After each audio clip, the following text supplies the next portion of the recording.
Good afternoon, everyone. Vladimir, let me start by paying tribute to you and to the Ukrainian people. You are fighting not just for Ukraine, but for the freedom and security that is cherished by the British people and by all Europeans every single day. Just a few moments ago here in the United Kingdom, we saw the sentencing of 6 men for Russian-sponsored arson attack on a warehouse in East London.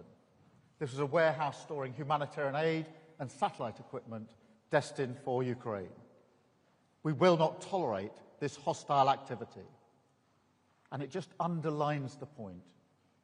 Your security is our security. What happens on the front line of Donetsk today is shaping our collective future for years to come. And that's why Emmanuel and I brought the Coalition of the Willing together again today. We stand with you, stronger than ever, united behind Ukraine, and united with President Trump in calling for the fighting to stop now and for the negotiations to begin from the current line of contact.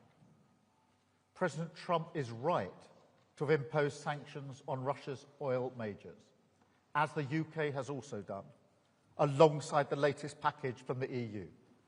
And we must now maintain this pressure. Vladimir, you have said for months that you're ready for a ceasefire and you're ready to meet Putin. Yet he continues to stall and play for time.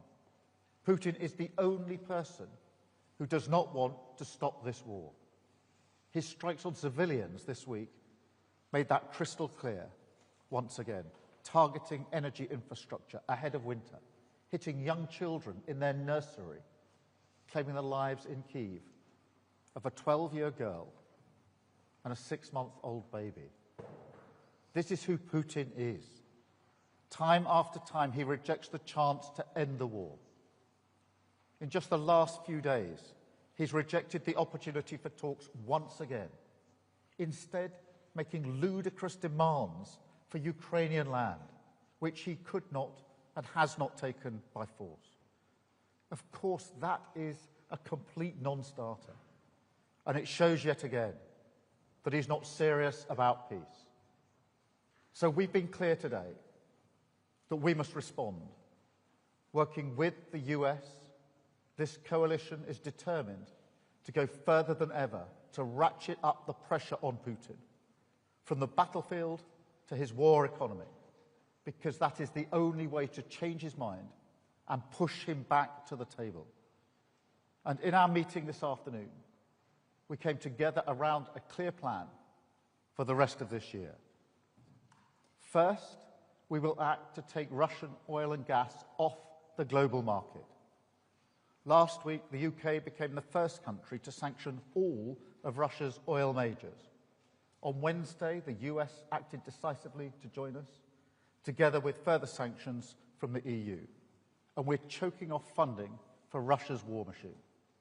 And I'm urging others to take these steps too, to go further to reduce their dependencies and incentivise third countries to stop buying these tainted resources.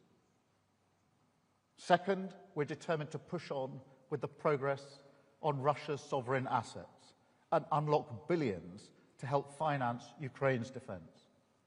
The bill for Russia's destruction in Ukraine should be paid by Russia.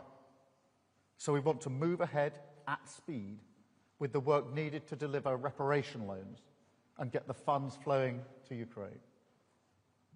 Third, we are strengthening Ukraine's air defence to protect its civilians and its energy infrastructure. I announced today that we're accelerating our UK programme to provide Ukraine with more than 5,000 lightweight multi-role missiles. This programme has created hundreds of brilliant jobs in Belfast, and they're working now to deliver an additional 140 missiles ahead of schedule to bolster Ukraine's defences through the depths of winter. Fourth, we will keep up the military pressure on Putin through the continued provision of long-range capabilities. And finally,